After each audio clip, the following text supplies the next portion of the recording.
basic questions really quickly of my colleague, Becca Ballant, if she will answer. Right or wrong, raping children? Wrong. Right or wrong, killing random citizens?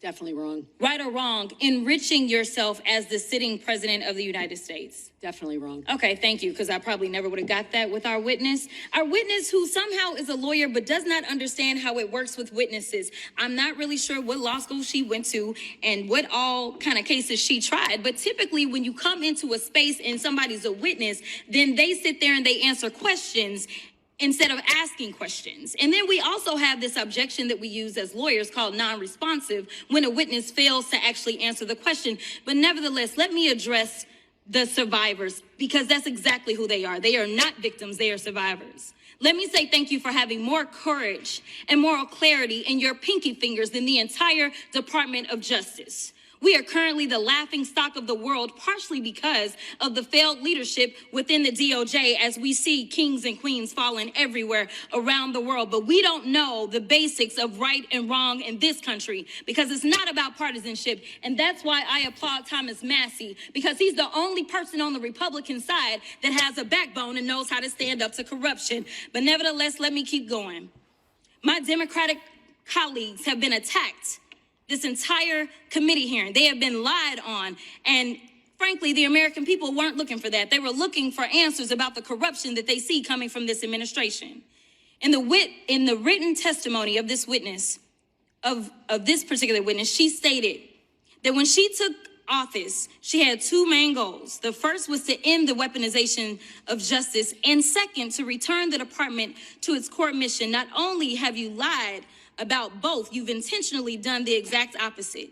You're spending more taxpayer resources arresting journalists than you are prosecuting pedophiles and creeps. In fact, your boss, the President of the United States, stated that this administration, quote, took the freedom of speech away. Right. And at your direction, DOJ has arrested Don Lemon and Georgia Fort. And I might add that y'all actually had a judge that rejected y'all for trying to arrest Don Lemon before, just like the grand jury rejected y'all as it relates to Senator Kelly, just like a grand jury rejected y'all as it relates to Senator Slotkin, just like the case against Tish James was dismissed and the case against Mr. Comey was dismissed. I completely don't get how it is that you're sitting at the top of DOJ, because you don't seem to be good at your job. You're spending more taxpayer resources arresting these journalists. In fact, we know after Georgia Fort and Don Lemon were arrested, we know that there were homes of journalists that were raided.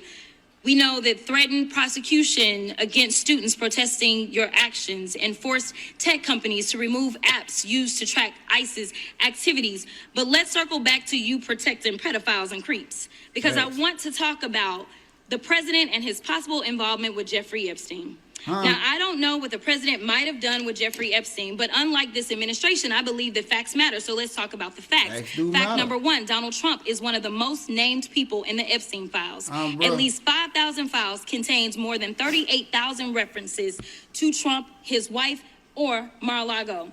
Fact number two, Jeffrey Epstein and Ghislaine Maxwell made young girls available to Trump on multiple occasions. For example, according to this file, Ghislaine Maxwell presented a young girl to President Trump who spent more than 20 minutes apparently flirting with her.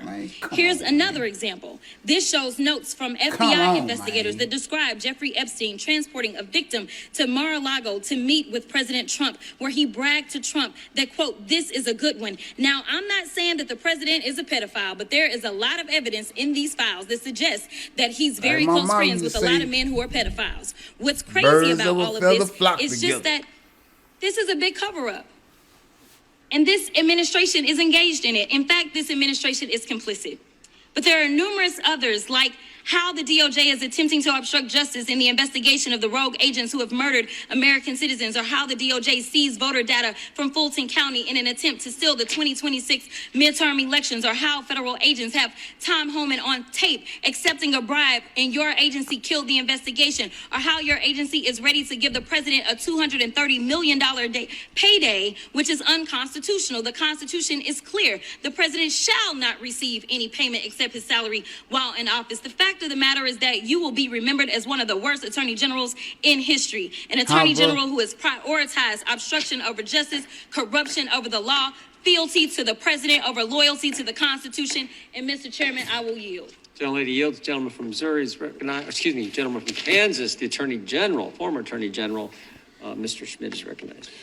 Thank you, Mr. Chairman, and General Bondi, thanks for being here. Did you have anything to say before we talk? I do. Thank you, Congressman. Thank you, my friend, for many years. I find it interesting that she didn't even want to try, Congresswoman Crockett, to ask any questions, because she certainly did not condemn her leader, Hakeem Jeffries, for taking money from Jeffrey Epstein after Epstein was convicted.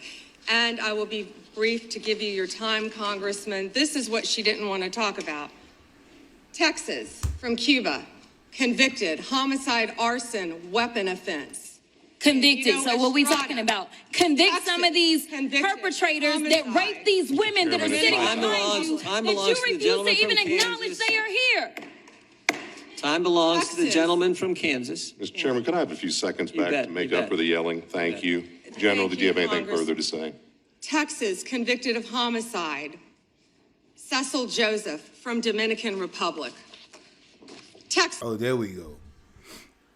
And y'all wonder why nobody getting locked up. Mr. Cash Patel himself, Mr. FBI. And in the words of Cat Williams, Your Honor, this motherfucker here looks distracted. He can't even pay attention. Look at his eyes. He cross-eyed. He can't even be a good eyewitness. So how in the hell he gonna lock somebody's ass up? That's why nobody's ass ain't in jail. Well, what are you gonna do? He can't hunt their ass down. Pretty sure he can't get no good CNI dog or no shit like that. You know what I mean?